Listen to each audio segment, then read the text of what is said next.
फडणवीसांनी मातोश्रीची बदनामी थांबवावी, अदानीच्या गळ्यात मुंबई घालणं थांबवावं, मातोश्रीचे दरवाजे त्यांना कधीही खुले असतील आणि देवेंद्र फडणवीसांनी एक चांगला मित्र गमावला अशी माननीय उद्धव ठाकरे हे खरं बोलतात। हे सत्य आहे की त्यांनी जो गळ्यात धोंडा बांधून घेतलेला आहे सध्या शिवसेनेच्या नावाखाली, तो धोंडा त्यांना बुडवणार आहे। त्यांनी म्हणजे कसं आहे की वेशेच्या गळ्यात मणिहार आणि पतिव्रतेच्या गळ्यात धोंडा, अशा प्रकारचं धोरण भाजपच्या अमित शहानी राबवलं। अमित शहांचं म्हणतो मी, भाजप म्हणत नाही, अमित शहांचं म्हणतो। आणि त्याला सगळे हे त्याच्या मागे मेंढरासारखे गेले। सच्चा मित्र त्याने खरोखर गमावला, हिंदुत्ववादी प्रखर, ज्याने भारतीय जनता पक्षाला हिंदुत्वाच्या मार्गाने नेलं, ती शिवसेना आहे। भाजपचं हिंदुत्व नाही आहे। हिंदुहृदय सम्राट बाळासाहेब ठाकरेंनी भाजपला हिंदुत्वाचा मार्ग दाखवला, हे त्यांनी मान्य केलं पाहिजे। त्याच्यामुळे ते जे म्हणतात उद्धवजी, ते खरं आहे की तुम्ही मातोश्रीची बदनामी थांबवा। मातोश्री हे हिंदुत्ववादाचं सगळ्यात मोठं केंद्र आहे।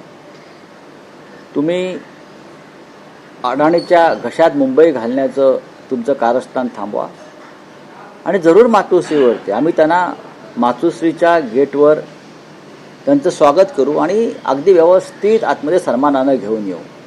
मी तर कलानगरच्या गेटवर जाईन त्यांना आणायला, पण हे थांबवा। महाराष्ट्राची बदनामी आहे। राज्याचे मुख्यमंत्री म्हणून तुम्ही या राज्याची, ठाकरे कुटुंबाची बदनामी, मातोश्रीची बदनामी म्हणजे तुम्ही महाराष्ट्राची आणि मराठी माणसाची बदनामी करता, ज्या बाळासाहेबांनी हिंदुत्व आणि मराठी माणसासाठी आपलं अख्खं आयुष्य द्यायचं।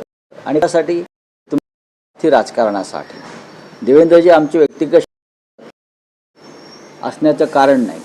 आम्ही ते व्यक्तिगत शत्रुत्व कधी राजकारणामध्ये आणलंही नाही। भाजपने आणायला सुरुवात केली मोदी, विशेषतः शहा राजकारणात आल्यापासून दिल्लीच्या, आम्ही तेवढ्या कोत्या मनाचे आणि दुष्ट बुद्धीचे नाही, हे देवेंद्रजींना चांगल्या प्रकारे माहिती आहे। पण देवेंद्र फडणवीस यांनी उद्धव ठाकरेंबरोबर असलेली मैत्री कशी जपली हे एका मुलाखतीत सांगितलं। त्यांनी म्हटलं की 2017ला आम्ही महापौर मुंबईचा भाजपचा बनू शकलो असतो, पण एकनाथ शिंदे आमच्याकडे आले, आम्हाला विनंती केली, उद्धव ठाकरेंनी स्वतःला खोलीत कोंडून घेतलंय, ते चहाही पीत नाही, अशा पद्धतीची माहिती दिली।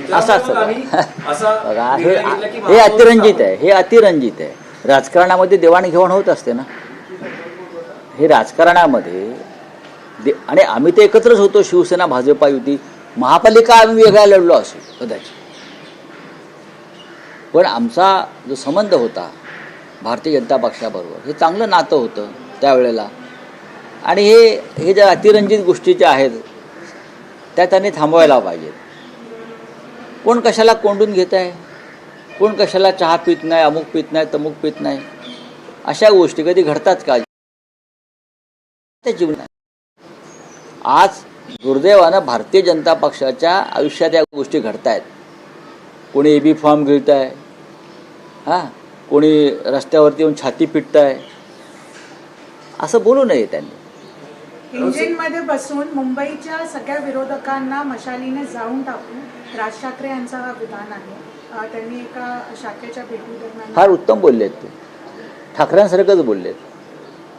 महाराष्ट्राच्या विरोधकांना इंजिनमध्ये बसून अख्ख्या मुंबईमध्ये जाळून टाकू। आज संध्याकाळी शिवतीर्थावर सभा आहे, त्याच्यामध्ये याचे पडसाद उमटतील, ते बोलतील।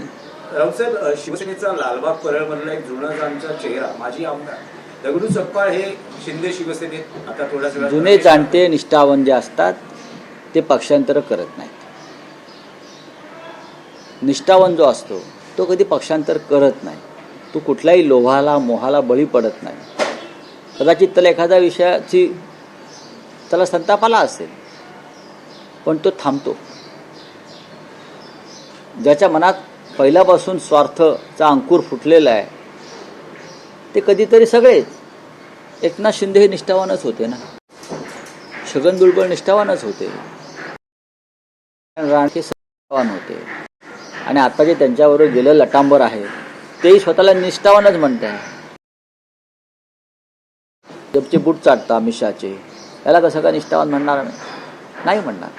पण दगडू सपकाळांची मला माहित नाही। समजूत काढणं परिषदेमध्ये हा तर आता संध्याकाळी आज शिवतीर्थावर